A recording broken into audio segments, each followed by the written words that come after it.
প্রিয় শিক্ষার্থী বন্ধু, আজকে আমি তোমাদের জন্য নিয়ে এসেছি প্রধানমন্ত্রী শিক্ষা সহায়তা ট্রাস্ট থেকে প্রকাশিত একটি গুরুত্বপূর্ণ সরকারি নোটিশ।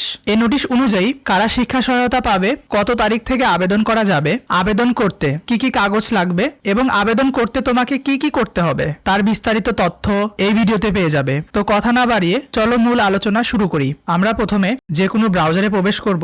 আমরা সার্চ বক্সে pmet.gov.bd এটা লিখে সার্চ দিব। সার্চ দিলে পরে প্রধানমন্ত্রী শিক্ষা সহায়তা ট্রাস্ট এর হোম পেজ শো করবে। আমরা যদি এই বাটনে ক্লিক করি তাহলে আমরা ওয়েবসাইটে ঢুকে পড়ব। এখান থেকে আমরা এককালীন জরুরি আর্থিক সহায়তা আবেদন গ্রহণ সংক্রান্ত এই বাটনে ক্লিক করব। এখানে আমাদের নোটিশটা শো করবে। এখানে যেহেতু ছোট করে দেখাচ্ছে তার জন্য আমরা প্রথমে নোটিশটা ডাউনলোড করে নেই, তাহলে তোমাদের বোঝাতে সুবিধা হবে। এবার আমরা ফাইলটা ওপেন করি।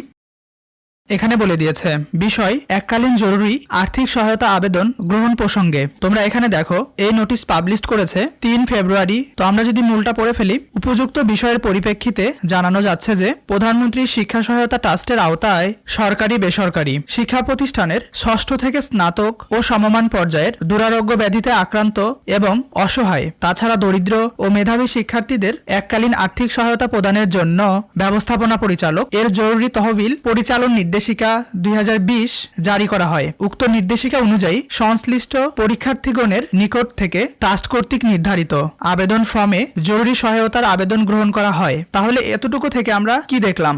সরকারি ও বেসরকারি স্কুল, কলেজ, মাদ্রাসা, বিশ্ববিদ্যালয়ের অর্থাৎ ষষ্ঠ থেকে স্নাতক পর্যন্ত সকল শিক্ষার্থী এবং যাদের পরিবার আর্থিকভাবে অসচ্ছল, তাছাড়া যারা গুরুতর অসুস্থ, দুর্ঘটনা বা আর্থিক সংকটে পড়েছে এবং যাদের পড়াশোনা ঝুঁকির মধ্যে পড়েছে, তারা এই শিক্ষাবৃত্তির জন্য আবেদন করতে পারবে। তবে নির্দেশনা মতো ছাড়া আবেদন করলে সেই আবেদন গ্রহণযোগ্য হবে না। সুতরাং তোমরা অবশ্যই পুরো শিক্ষাবৃত্তি সম্বন্ধে জেনে আবেদন করবে, তাহলে তোমাদের আবেদন ভুল হওয়ার কোনো চান্স থাকবে না। এখানে দেখো লাস্ট লাইনে লিখে দিয়েছে প্রয়োজনীয়তার সাপেক্ষে নির্ধারিত আবেদন ফর্মটি সংশোধন করা প্রয়োজন বিধায় আপাতত পুরাতন ফর্মে জরুরি আর্থিক সহায়তার আবেদন গ্রহণ কার্যক্রম স্থগিত রয়েছে।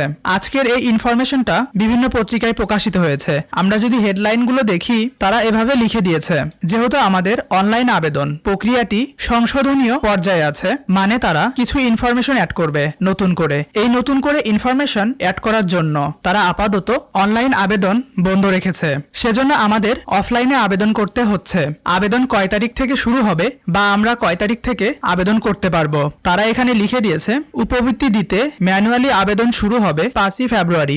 আমাদের যেহেতু অফলাইন বা ম্যানুয়ালি আবেদন করতে হবে, তাহলে আমরা আবেদনটি কোন ঠিকানায় পাঠাবো? ঠিকানাটি হচ্ছে প্রধানমন্ত্রী শিক্ষা সহায়তা ট্রাস্ট, বাড়ি নম্বর 44, সড়ক নম্বর 12/A, ধানমন্ডি, ঢাকা 1209। আবেদন করতে আমাদের কি কি কাগজপত্র লাগবে? 1 নম্বরে বলে দিয়েছে শিক্ষার্থীর সদ্য তোলা 1 কপি পাসপোর্ট সাইজের রঙিন ছবি, শিক্ষার্থীর জন্ম নিবন্ধন সনদ ও জাতীয় পরিচয়পত্র NID যদি থাকে এর ফটোকপি লাগবে। পূর্বের শ্রেণীতে শতকরা ন্যূনতম 60, অর্থাৎ তোমাকে 100-র মধ্যে 60 পেতে হবে, অথবা সমমানের GPA, মানে তুমি যদি SSC পাশ করে ইন্টারমিডিয়েটে পড়ো অথবা ইন্টারমিডিয়েট পাশ করে স্নাতকে ভর্তি থাকো, তাহলে তোমাকে SSC অথবা HSC পরীক্ষায় GPA 3 প্রাপ্ত হয়ে পরীক্ষায় উত্তীর্ণের নম্বরপত্রের ফটোকপি এটা জমা দিতে হবে। শিক্ষার্থীর পিতা ও মাতার জাতীয় পরিচয়পত্র এর ফটোকপি, শিক্ষা প্রতিষ্ঠান অথবা বিভাগীয় প্রধান কর্তৃক প্রত্যয়নপত্র লাগবে এবং প্রত্যয়নপত্রে অবশ্যই তোমার শিক্ষা প্রতিষ্ঠানের ইন নাম্বার উল্লেখ করে দিতে হবে। ইন নাম্বার তুমি তোমার শিক্ষা প্রতিষ্ঠান থেকে সংগ্রহ করতে পারবে, এ ব্যাপারে তোমাকে টেনশন করতে হবে না। 6 নম্বরে বলেছে শিক্ষার্থী পিতা অথবা মাতার ব্যাংক অ্যাকাউন্টের স্টেটমেন্টের কপি। 7 নম্বরে বলেছে আবেদনকারী শিক্ষার্থী পিতা অথবা মাতার ব্যাংক হিসাবের তথ্য, ব্যাংক হিসাবের নাম, ব্যাংক হিসাবধারীর পরিচয়, ব্যাংক হিসাবের নম্বর, ব্যাংকের নাম ও শাখার নাম, শাখার রাউটিং নাম্বার সহ জমা দিতে হবে।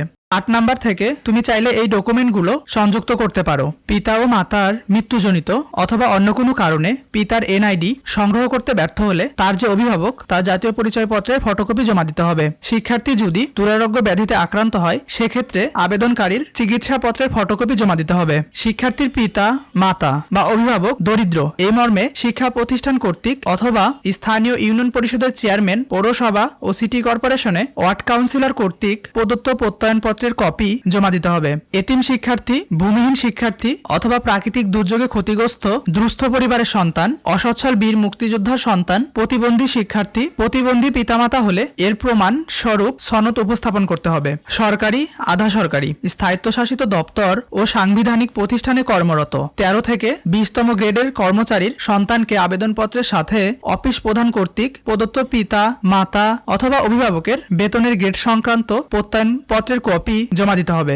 আবেদন প্রক্রিয়া সম্বন্ধে যদি সংক্ষেপে বলি, তুমি এই ডকুমেন্টগুলো রেডি করে একটা খামে ভরে তারপর লিখবে বরাবর ব্যবস্থাপনা পরিচালক, তারপর তুমি এই ঠিকানাটা লিখে দিবে। বাড়ি নং 44, সড়ক নং 12/A, ধানমন্ডি, ঢাকা 1209। এরপর তুমি এই ঠিকানায় কুরিয়ার করতে পারো অথবা তুমি নিজে যে জমা দিয়ে আসতে পারো। তুমি এই শিক্ষাবৃত্তি পাওয়ার ব্যাপারে সবার থেকে এগিয়ে থাকবে যদি তুমি তোমার শিক্ষা প্রতিষ্ঠান থেকে তোমার এই শিক্ষাবৃত্তিটা দরকার এই মর্মে একটি সুপারিশ নিতে পারো, তাহলে খুব বেশি ভালো হবে। তবে মনে রাখবে, একাধিকবার আবেদন করলে তোমার আবেদন গ্রহণযোগ্য হবে না। যাচাই বাছাই শেষে যোগ্য শিক্ষার্থীদের অনুদান দেওয়া হবে। প্রয়োজনে পরবর্তীতে ট্রাস্ট কর্তৃপক্ষ অতিরিক্ত কাগজ চাইতে পারে। এই সহায়তা সম্পূর্ণ সরকারি ও স্বচ্ছ প্রক্রিয়ার মাধ্যমে দেওয়া হবে। তো শিক্ষার্থী বন্ধুরা, তোমাদের কোনো প্রশ্ন থাকলে কমেন্টে জানাও। আর হ্যাঁ, এমন আরও সরকারি বৃত্তি ও শিক্ষা সহায়তা আপডেট পেতে চ্যানেলটি সাবস্ক্রাইব করতে ভুলো না। ধন্যবাদ সবাইকে।